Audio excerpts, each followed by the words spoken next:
धुळ्यात महाराष्ट्र नवनिर्माण सेनेच्या नवीन संपर्क कार्यालयाचं माजी आमदार प्रकाश भोईर यांच्या हस्ते उद्घाटन.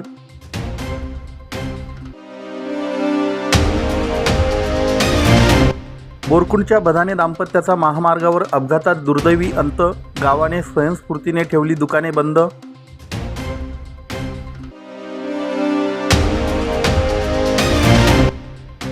धुळे ते पुणे स्वतंत्र रेल्वे सुरू करा या मागणीचं मी धुळेकर संघटनेतर्फे आमदार अनुप अग्रवाल यांना निवेदन.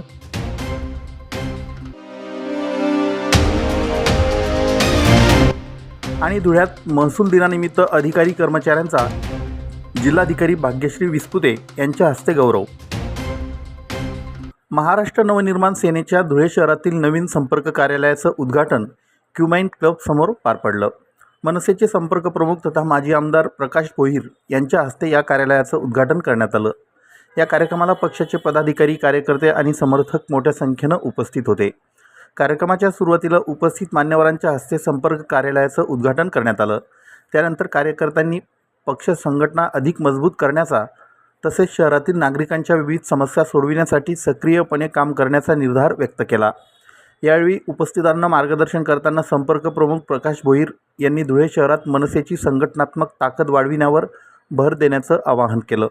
याप्रसंगी रावसाहेब कदम, संदीप जडे, अजित राजपूत, प्राची कुलकर्णी, संतोष मिस्त्री, राजेश दुसाने, दीपक बच्छाव, निलेश गुरव, अनिल शिरसाट, अनिल चव्हाण, रामकृष्ण वाघ, गिरधर माळी, संजय सोनवणे, जितेंद्र बैसाने, संध्या पाटील, गौरव गीते, हर्षल परदेशी, श्यामक दादाभाई, हर्षल पाटील, मोनू मिस्त्री, दिनेश निमोनकर, देवा कोळी, योगेश सेंदाने, नंदू पाटील, भैया मिस्त्री, उज्ज्वला दादाभाई, श्याम देवकाते, विठोबा मराठे, भूषण विस्पुते, शिवाजी पाटील, शांताराम कोळी, सुभाष कोळी यांच्यासह पदाधिकारी आणि कार्यकर्ते उपस्थित होते.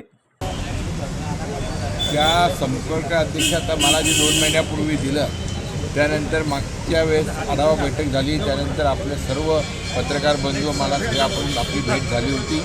त्यानंतर मी आपल्याला बोललेलो की लवकरच सगळे एकत्र येऊन चांगल्या प्रकारचं एक काम सुरू होईल धुळ्यामध्ये. आणि आज त्याचं एक प्रचिती आज तुम्हाला दिसली असेल की आज धुळ्याचं जे संपर्क कार्यालय मुख्य बसण्याचं एकत्रित येण्याचं ठिकाण आज तयार झालं आहे. त्याबद्दल ज्या ज्या पदाधिकाऱ्यांनी, जिल्हाध्यक्ष असतील, महाराष्ट्र प्रदेश उपाध्यक्ष असतील, शहराध्यक्ष असतील किंवा इतर सगळ्या पदाधिकाऱ्यांनी खूप अभिनंदन करतो. आणि या कार्यालयातून जनसेवेचं काम निश्चितपणे होईल आणि धुळा आता वेगळा महाराष्ट्र नवनिर्माण वेगळ्या प्रकारे धुळ्यामध्ये काम करताना आपल्याला निश्चितपणे दिसेल असं. सर, तुम्ही मागच्या कसं असतं, फेरबदल हे करायचे असतात, विशेष मागच्या वेळी तुम्हाला बोललो, परंतु सगळ्या गोष्टींचा आढावा घेऊन लगेच आज आलं आणि उद्या निर्णय घेतला असं व्हायला नको. प्रत्येकाला प्रत्येकाची बाजू मांडण्याचं एक संधी दिली पाहिजे. प्रत्येकाला एक एक संधी पुन्हा एक दिली गेली. त्यानंतर आता कोणामध्ये जर बदल होत नसेल तर त्यानंतर निश्चितपणे राष्ट्रपतींच्या आदेशाने निश्चितपणे पुढचा कार्यक्रम केला जाईल आणि जे खरंच काम करतात. मी महाराष्ट्र न्यूज चॅनलच्या बातमीपत्रास लाईक, शेअर, सबस्क्राईब करा. सोबतच बेल आयकॉन प्रेस करायला विसरू नका. पाहत राहा मी महाराष्ट्र चॅनल. धुळे तालुक्यातील बोरकुंड गावावर मंगळवारी रात्री दुःखाचा डोंगर कोसळला. गावातील प्रगतिशील शेतकरी व श्री जनार्दन स्वामी कृषी केंद्राचे संचालक अशोक दिनकर भदाने वय 58 आणि त्यांच्या पत्नी सौ लता अशोक भदाने वय 52 यांचा भीषण रस्ते अपघातात मृत्यू झाला. या दुर्दैवी घटनेने संपूर्ण गाव शोकमग्न झालं असून बोरकुंड गावात बुधवारी भरत असलेला आठवडे बाजारही शोकमय वातावरणामुळे ओस पडला. याबाबत अधिक माहिती अशी की मंगळवारी 4 ऑगस्ट सायंकाळी सुमारे 7 वाजता अशोक भदाने व त्यांच्या पत्नी सौ लता भदाने हे MH18 AU 9957 या क्रमांकाच्या दुचाकीने धुळ्याकडून बोरकुंडकडे परतत होते. गरताड गावाजवळील रेल्वे पुलावर त्यांच्या दुचाकीला MH18 CG 1839 या क्रमांकाच्या ब्रेझा कारने जोरदार धडक दिली.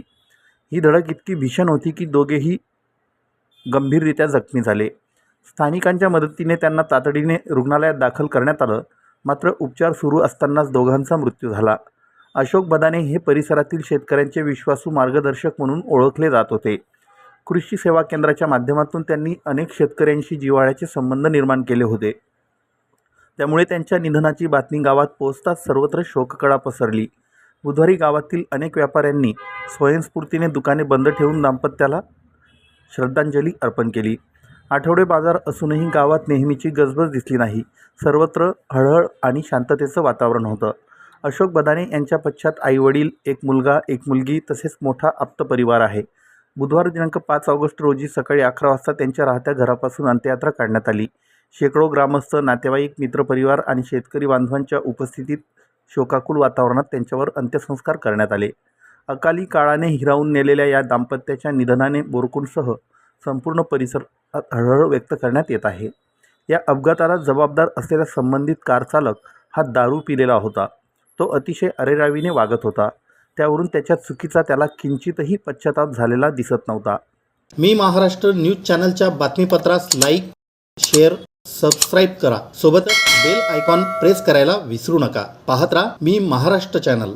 धुळे शहरासह जिल्हा व संपूर्ण खानदेशातून पुण्याकडे शिक्षण, नोकरी, व्यवसाय, वैद्यकीय उपचार तसेच विविध कामांसाठी दररोज प्रवास करणाऱ्या हजारो नागरिकांची गरज लक्षात घेऊन धुळे स्वतंत्र रेल्वे सेवा लवकरात लवकर सुरू करावी अशी मागणी मी धुळेकर संघटनेतर्फे करण्यात आली आहे. या संदर्भात संघटनेचे अध्यक्ष निरंजन भतवाल यांच्या नेतृत्वाखाली धुळे शहराचे आमदार अनुप अग्रवाल यांना निवेदन देण्यात आलं. धुळे जिल्ह्यासह नंदुरबार जिल्हा तसेच जळगाव जिल्ह्यातील अंमळनेर, पारोळा व परिसरातील विद्यार्थी, नोकरदार, व्यापारी आणि वैद्यकीय उपचारांसाठी जाणारे नागरिक मोठ्या संख्येने पुण्याला ये-जा करतात. सध्या या प्रवाशांना प्रामुख्याने बस अथवा खाजगी वाहनांचा आधार घ्यावा लागतो. हा प्रवास अनेक सर्वसामान्य नागरिकांना आर्थिकदृष्ट्या परवडणारा नसल्याचं निवेदनात नमूद करण्यात आलं आहे. धुळे व नरडाणा औद्योगिक वसाहतीत गेल्या काही वर्षात उद्योगांची संख्या वाढली आहे. त्यामुळे उद्योग व्यवसायाशी संबंधित अधिकारी, कर्मचारी व इतर प्रवाशांचीही पुण्याकडे ये-जा वाढली आहे. या पार्श्वभूमीवर धुळे ते पुणे थेट रेल्वे सेवा सुरू झाल्यास सर्वसामान्य प्रवाशांसोबत औद्योगिक क्षेत्रालाही त्याचा मोठा फायदा होईल असा दावा मी धुळेकर संघटनेने केला आहे. त्यामुळे स्वतंत्र रेल्वे सुरू करण्यासाठी लोकप्रतिनिधींनी केंद्र सरकार व रेल्वे मंत्रालयाकडे पाठपुरावा करावा अशी अपेक्षाही मी धुळेकर संघटनेने व्यक्त केली. यावेळी भारतीय जनता पक्षाचे जिल्हाध्यक्ष गजेंद्र अंपळकर, मी धुळेकरचे अध्यक्ष निरंजन भतवाल, दिनेश वाघ, छोटू पोद्दार, फरदीन शेख, सलमान पठाण, आफ्रिदी शेख आदी उपस्थित होते. धुळे शहर व धुळे तालुक्यातून तसेच पारोळा, अंमळनेर, शिरपूर, साक्री या भागातून दररोज हजारो लोकच्या संख्येने लोक पुण्याला प्रवास करतात आणि पुण्याहूनही तितक्याच संख्येने लोक धुळ्याला येतात. यासाठी धुळे व पुणे धुळे ही रेल्वे चालू होणे खूप गरजेचं आहे. त्यासाठी आम्ही आज मी धुळेकर संघटनेतर्फे धुळ्याचे आमदार अनुप भैया अग्रवाल यांना भेटून निवेदन दिले आहे की ही रेल्वे सुरू होणे खूप गरजेचं आहे व त्यासाठी कारण की ते जर रेल्वे सुरू झाली तर लोकांना खूप सोयीचं होईल आणि व्यापारही वाढेल. शिक्षणासाठी पण प्रत्येक घरातून लोक पुण्याला जातात, मुलं जातात शिकायला. तर अशा वेळी व्यापारी, वैद्यकीय कारणाने पण लोक जातात. तर अनुप भैयांनी आश्वासन दिले आहे की लवकरात लवकर धुळे पुणे व पुणे धुळे ही रेल्वे सुरू करण्यासाठी ते प्रयत्न करतील. त्यांचा प्रयत्न चालू आहे असं त्यांनी आश्वासन दिले आहे. मी महाराष्ट्र न्यूज चॅनलच्या बातमीपत्रास लाईक, शेअर, सबस्क्राईब करा. सोबतच बेल आयकॉन प्रेस करायला विसरू नका. पाहत राहा मी महाराष्ट्र चॅनल. महसूल दिनानिमित्त जिल्हाधिकारी कार्यालयातील नवीन नियोजन सभागृहात महसूल विभागात उल्लेखनीय कार्य करणारे अधिकारी व कर्मचाऱ्यांचा जिल्हाधिकारी भाग्यश्री विस्पुते यांच्या हस्ते प्रशस्तीपत्रक देऊन गौरव करण्यात आला.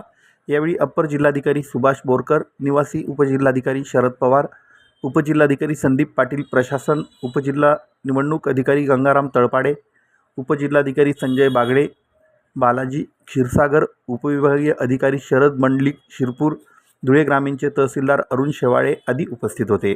प्रारंभी जिल्हाधिकारी भाग्यश्री विस्पुते यांच्या हस्ते दीप प्रज्वलन करण्यात आलं. तसेच अप्पर जिल्हाधिकारी बोरकर यांची पदोन्नतीने अप्पर आयुक्त अमरावती या पदावर बदली झाल्याने त्यांना शुभेच्छा देण्यात आल्या.